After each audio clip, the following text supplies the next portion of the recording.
Hey everybody, welcome to another JP's Chalk Talk session. Glad to have you with us today. On this channel we talk about connecting, streaming, and delivering. And today we got a special guest. That's my theme for the year for 2021, special guest. And they all are all special. And we're going to talk with somebody that's in the broadcasting space, has a lot of experience. So I'm going to bring Russell here in just a moment. He'll introduce himself, talk about the broadcast knowledge. What is that? Before I forget, if you're not a subscriber today, please subscribe. If you like this video, hit the like button and share 1 or 2, 3 different comments that you have from this session that you are walkaways, right? We talk about these technologies and codecs and different terminologies that we put out there. We want to hear from you and get your feedback. So if you'd be so kind, leave a comment and let us know, and feel free to share this video with others so they can, again, get educated as well as learn, and that's the goal of my channel. All right, well, let's bring Russell in right now. Hey, Russell, how are you? Hey, John, I'm doing well, thanks. How you doing? I am doing all right. Thank you for a pleasure to have you. Thank you for joining with us. Again, one of my favorite areas of the world, over in the UK, in London, and the surrounding vicinities, and that area. So I'm glad to have you with us. So I kind of shared with everybody, talked about, broadcast knowledge. You've spent some time in the broadcast industry. You have a wealth of experience. Maybe just take a few moments just to kind of give a quick background about you, and then we can kind of jump into the broadcast knowledge. Sure, thanks. And thanks for inviting me. It's great to be on the show. I've really enjoyed a lot of the recent videos. So it's, but that's because I'm just generally interested in broadcast, or streaming, or just getting video from place to place. Mm-hmm. I think however you do it in whatever way, it's really interesting. So back when I was at university, I started off in radio, doing student radio, and that was great. Just really taught me how fun streaming or broadcasting and just being there doing something live is. Then I went over to America and worked for WBZ for a while, and just doing the same thing. It's still radio, but on the other hand, it's just done totally differently. You got different level meters. The desks are totally different. The cabling's different. So just learning the fact that there's so many ways of doing things, and that's been true all the way through everything I've done since. So I've worked for the BBC. That's where I started off in TV broadcasting, so to speak. And recently I worked for a company which makes codecs, and we'll speak a little bit about that today. And now I work for a company which is an IP specialist, cloud specialist called TechX. But I also run a website, and it's called The Broadcast Knowledge. And the reason I started that is that going through these different companies, and particularly in the vendor space, codecs are difficult. And particularly at this end, there's so much computing that's needed to create the stream. That's because there's so much maths going on. So what do you need to do? You need to hire people who, PhDs in all sorts. And so when I was there, confronted with a room of PhDs from laser physics, traffic signaling, and all sorts of different types, I had to find a way to bring them into broadcast so that they understood the things that you and I take for granted. Right. That you need a synchronization pulse, or that you need or anything really, right from the basics. For them, it's like, well, why do you need that? And once you told them, no problem. That's fine. Then they build that into their thinking, into the way they write. And it's quite a challenge in many companies to bring people into that mindset. And with the increasing bringing on people from IT into streaming and broadcasting and getting them understanding video is quite difficult to make sure everybody's got that knowledge. So I figured, what if I put all of these videos in one place, categorize them, write about them, help people find an accessible way of doing it, then you can use that in your company, you can use that yourself. And I think that's personally, it's one of the biggest things. You might be in a great company, but they really only want to pay for you to train on exactly what they want you to know. But what about if you're someone who cares about cameras as well as codecs, as well as streaming, as well as anything? This allows you to kind of take control. So you know what, I'm really quite interested in this. I don't need to be interested in it for my work, but perhaps you're thinking of the future, or perhaps you've just changed job and now you better be interested in it and you better know a lot about it. So yeah, it's just a way of finding what the industry is already talking about. No, I think that's been fantastic, because for everybody here who's watching, we're recording this today, and going through this, I have spent some time looking through Russell's videos, and he shares them on LinkedIn. Russell and I have exchanged some thoughts, and you've done a fantastic job. I think at the end of the day and when I say fantastic, and I really mean that, it's because you're providing another element. That was the goal that I think you and I talked about, that is the discussion of focusing on how we help educate, how do we help others understand some of the foundational aspects of what we take for granted. But for those that are new, especially with 2020 and the changes and the obvious growth that occurred from both the solo streamer to the more broadcast level, people who weren't maybe investing as much into the broadcasting space with live streaming had to really kind of get up to speed, and they're still trying to get up to speed to a certain extent of trying to understand certain aspects. So I appreciate where Russell's coming from, because you've done a fantastic job of driving home how to provide an overview of the discussion and kind of help others have the opportunity to learn and and then obviously, as you said, Russell, integrate that that knowledge gained into their own process. Yeah, and I think what I like is that there's a whole range of stuff. So some of it's marked as fundamentals, some of it's got equations all over the place, and so you can go in and find your level really, just sample the ones. So there's a new article every day covering a new video, and on my videos they're just brought in, and sometimes they're yours, John. But it's when there's something which is educational, and it's not just a product walkthrough, but it's saying, well, look, this is the problem, this is how we solved it. And then you can learn from that. And if it is a vendor telling you, well, all the better, because most of the time we need to buy from vendors, don't we? So, it's good to have that and take it from all sorts of different places. And I quite like it when we can go off the beaten track a little bit. I've had one Captain Dissolution video in there, so that's a bit lighthearted. At the end of the day, it's still perfectly valid color theory. We've had camera lenses, we've had delivery. It's everything. It's a whole chain. So it's good fun, and anyone who's just generally interested in getting video around should check it out. Russell, we kind of talked about one of the topics that I don't know if it's really you've covered, and it's been some discussions on various groups that you and I are part of or party to on LinkedIn and other areas. I think one of the challenges has been talking about codecs. And what is it? How do you make decisions based on what type of codec to use for streaming if you're a broadcaster or somebody that's kind of doing that deep dive of sorts, right? The solo streamer kind of uses the boutique vendors out there, Restream or different ones. But as you start to get more serious about streaming and you're broadcasting and you're using an encoder, and we're talking about all these terminologies, I think maybe, I know today we wanted to talk a little bit about codecs and, what is a codec and what are some of the considerations one should think about when it comes to of implementing a specific codec to use for streaming. Yeah, I think looking at what people are interested in, what articles get read time and time again, codecs is definitely at the top, and I think that's because they're relevant to everybody. If you edit video, you need to know about codecs. If you just stream on Twitch or something like that, then you also care about that. You can start caring about other things like latency as well.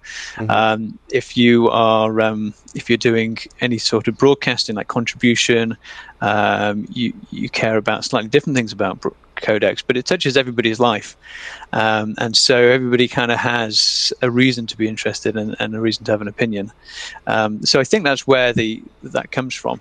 But also, it's a very interesting time. Over the last 5 years, the codec market, so to speak, has come alive with we kind of saw the inkling with VP8 and 9 starting and gaining some sort of interest.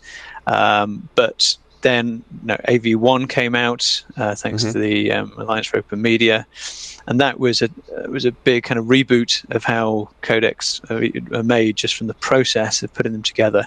Instead of having them all patented, you have to pay for them. These are ones that you don't have to pay for. But also, it wasn't put through a standards body in the traditional sense. The idea was it would be quick to market, which it kind of was.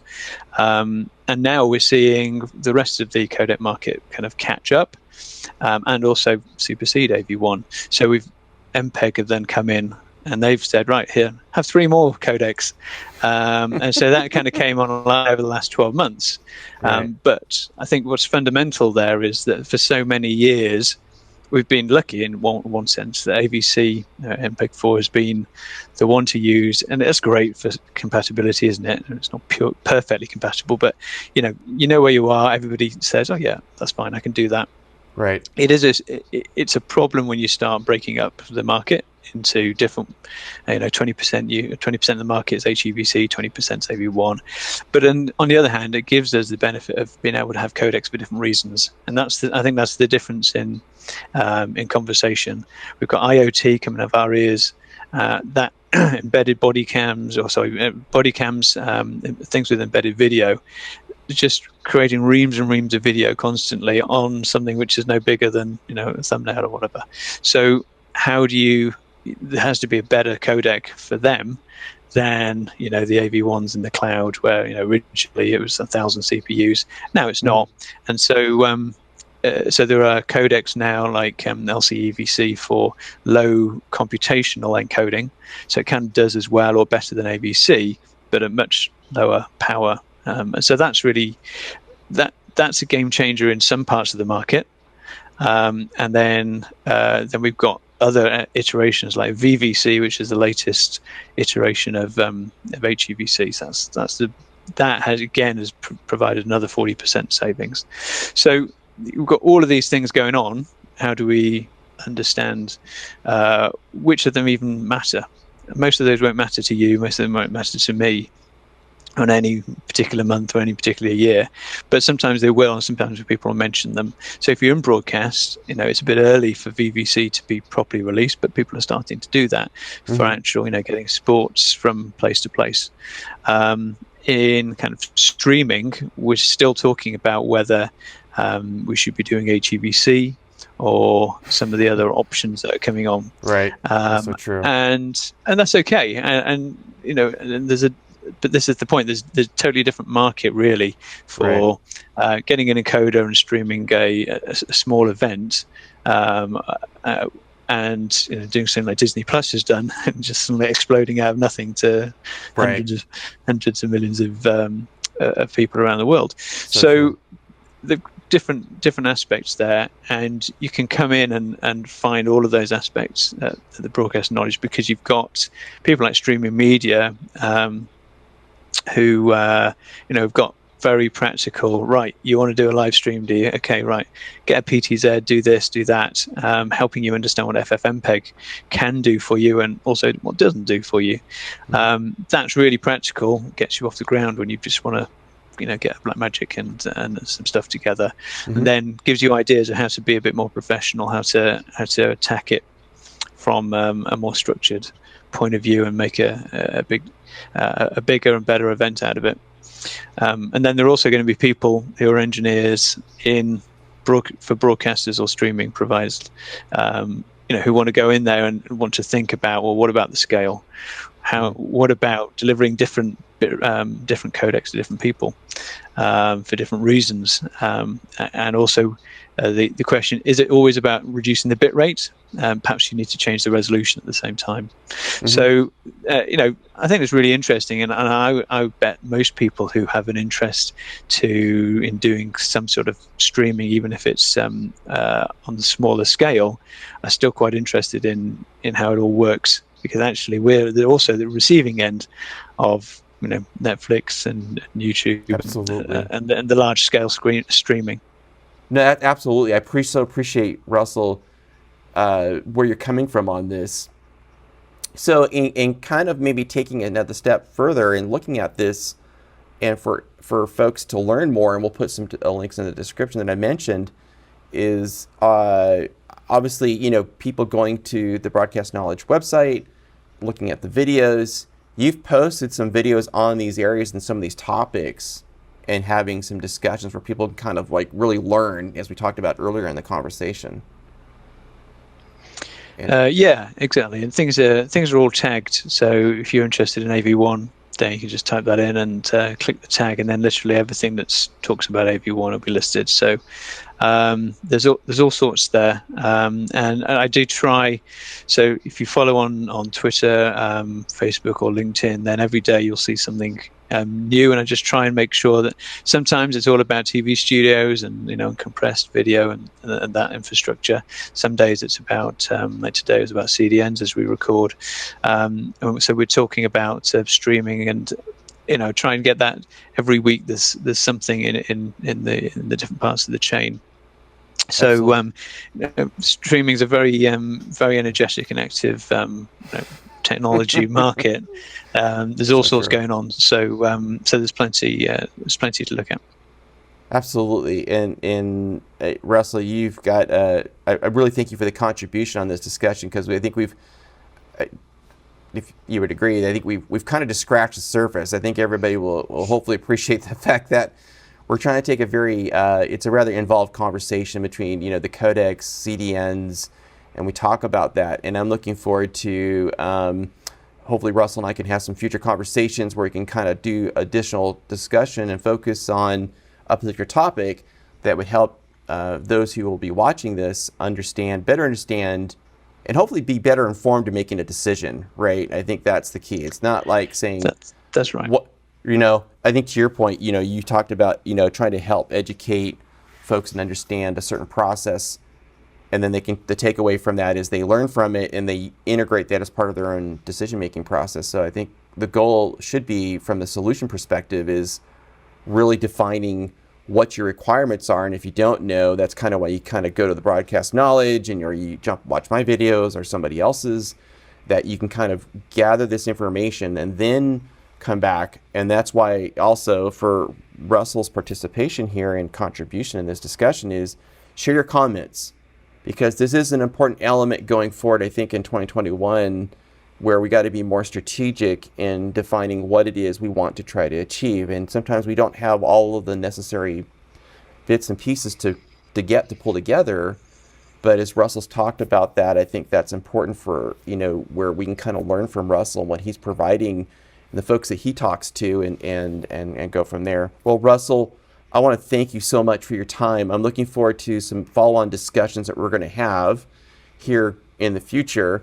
And everything you've done today and just talking about this has been great. So I'm hopeful that, you know, we can get some great comments from folks, share this out, have people kind of contribute, and maybe people can share with us, maybe like, hey, if there's a hot topic other than codecs and CDNs, what would that be? And maybe that's something that Russell and I could kind of also tackle together. Russell could provide some expertise and his experience in sharing on that, and we can help provide that education that obviously we're trying to do here. Yeah, absolutely. I'm very much open to suggestions, requests, etc. I mean, somebody asked one day, said, I'm trying to teach my team about ATSC 3.0, and so I went out and find some stuff, and like for 5 weeks there was one every week. And so, you know, in some ways we can only reflect what the industry's already done. But to your point, John, absolutely. If there is anything, shout it out, and then I'm sure we can create something together. That'd be great. Yeah, absolutely. And folks, we're also, to Russell's point, you know, the industry has, you know, moved forward in certain directions, and I think the conversations we'll have is kind of where the industry's at, what's currently being proposed and utilized, and how do you integrate that. And that also helps you making decisions on what type of hardware, software, your CDN that you might be using, and what is it, and obviously the other question comes up is what is a CDN, and all those different areas, fun topics that we discuss quite a bit. So Russell, thank you so much. All the best We'll provide some links back to you. Thank you for your time again, once again, my friend. I really appreciate you coming on. Thanks for asking. It's been great to talk to you. Absolutely. Well, everybody, thank you for joining with us today. Again, leave some comments, suggestions. Let us know. We're going to be sharing this out on the various social channels once this video is completed and produced. And so we'd love to hear your feedback. Share it out if it's helpful with others. The goal, again, is education and helping you grow and develop in the streaming space as we talked about today. So thank you. Stay safe and stay well, and we'll talk to you soon in the next Chalk Talk session.